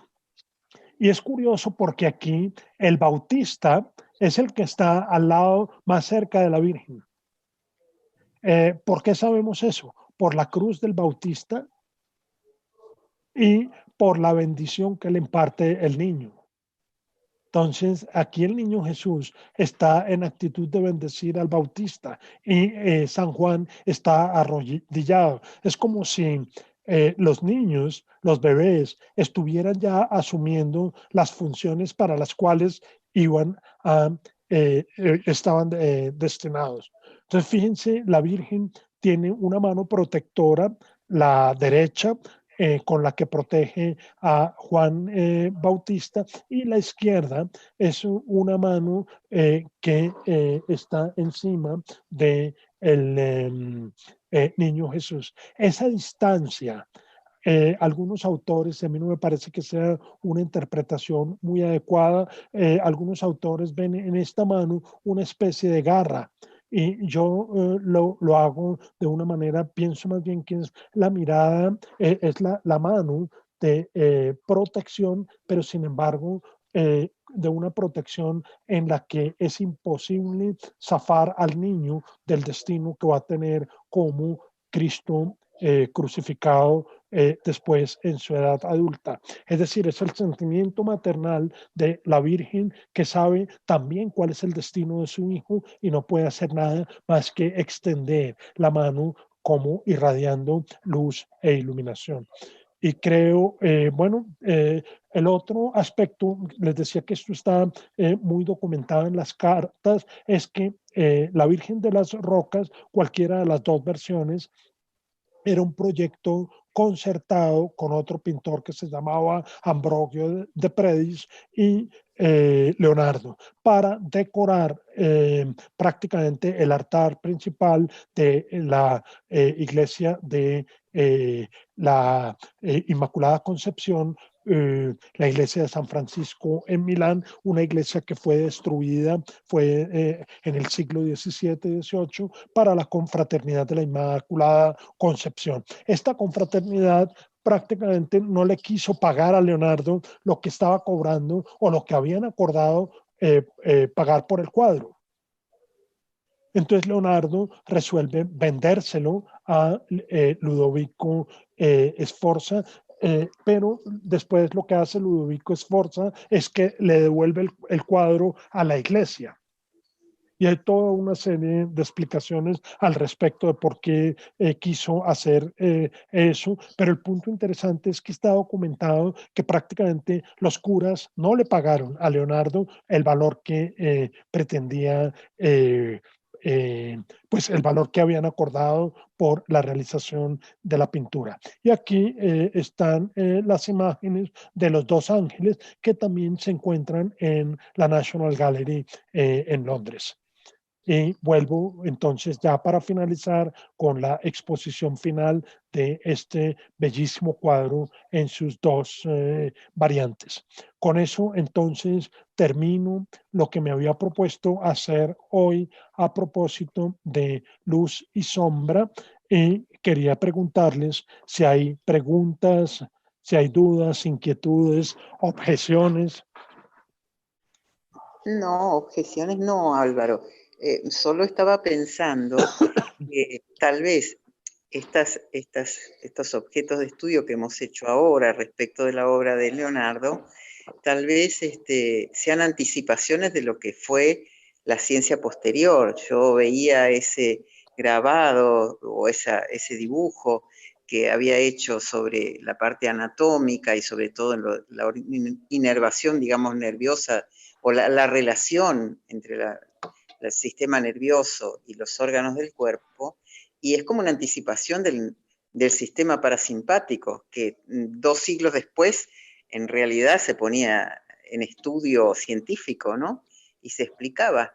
Ese sistema de cañerías, digamos, también como que anticipa todo el sistema arterial y venoso, aunque no lo explicitara de esta manera. A mí me parece realmente genial que porque es un esfuerzo por explicar científicamente lo que está mirando, porque si uno se fija dibujos actuales o fotografías actuales de una disección muscular de una pierna o de un brazo, prácticamente no hay diferencias, ¿no? Entre esos croquis y lo que hoy podemos hacer con la técnica. Me parece que es realmente algo Eh, muy, muy destacable, ¿no? Sí, ese es un excelente comentario. Yo añadiría lo que he tratado de articular también, y es que el interés de Leonardo no era solamente el interés, por decirlo de alguna manera, de un taxónomo, o sea, de solamente describir con precisión, sino también de dar razones. Y pues yo lo que he hecho en esta interpretación es de acompañar las descripciones con el esfuerzo intelectual que supone dar unas razones, sobre todo, como tú lo has dicho, con unas categorías y unos conceptos que no son los nuestros. Es decir, nosotros no hablamos hoy en día de los 4 elementos. Nosotros hoy tenemos una teoría química que nos permite hablar de los elementos de una manera que es muy diferente de Leonardo. Sin embargo, fíjense, pues no solo con las descripciones anatómicas a las cuales tú te has referido, a mí me parece apasionante la forma como Leonardo está en su descripción de la explicación acerca de los colores, está muy cerca de intuiciones que prácticamente siguen vigentes en la ciencia hoy, pero que fueron descubiertas prácticamente bien entrado el siglo XIX. Exacto. ¿No? Sí. Igual, toda esa cuestión que mostré de Leonardo sobre la luz blanca se hacía en una época en la cual no se tenía ni idea de que los colores fueran el resultado de la separación de colores, que es lo que ocurre Ujú. cuando ponemos el prisma de Newton con la luz Exacto. blanca del sol, que vemos Ujú. los colores del arco iris, para decirlo Ujú. en tres Sí, palabras. sí. Eso era, pues por supuesto, Leonardo, no, ahora no recuerdo si Leonardo, es que no, sí habló del arco iris también, no lo traje aquí a colación en esta sesión del conversatorio, pero la explicación que Leonardo da para el arco iris es muy equivocada. Entonces, lo que dices tú, si hay una especie de árbol genealógico que nos conecta con el mundo de Leonardo, siendo el mundo de Leonardo muy diferente del nuestro. Tal cual, porque una de las cosas que justamente intenté decir es que más allá de la explicación taxonómica o de la descripción que hace sobre los objetos o sobre los objetos de su mirada, yo creo que lo genial es que él hace anticipaciones fisiológicas, cómo funcionan, Sí, así como habla del tema de la luz, de lo que pasa con la refracción, la composición de colores y realmente eso a mí me produce admiración, ¿no? sí. Y eso que tú has dicho, esa pregunta por el cómo, ese va a ser la pregunta típica, dijéramos, de la modernidad, del Renacimiento hasta Claro, nuestros días. No tanto la claro, pregunta por el qué. Los medievales estaban muy interesados por la pregunta del qué y del por qué. claro, claro, El mundo claro. medieval se movía en torno a esos dos tipos de preguntas, mientras que el mundo de hoy, y esto viene prácticamente desde Leonardo, como lo hemos tratado de mostrar hasta nuestros días, es una explicación del cómo, Claro, ¿no? claro, Yo voy a tratar claro. de, en las próximas dos sesiones, mostrar con mayor claridad este punto, pero es un desplazamiento en el tipo de pregunta que lleva, por supuesto, a respuestas muy diferentes de los medievales o la de los Claro, antiguos. claro, claro. Sin querer, Gracias. sin querer Buenísimo. decir que unos u otros estén más o menos cerca. Sencillamente son dos No, mundos diferentes, exacto. comparables entre sí, pero diferentes.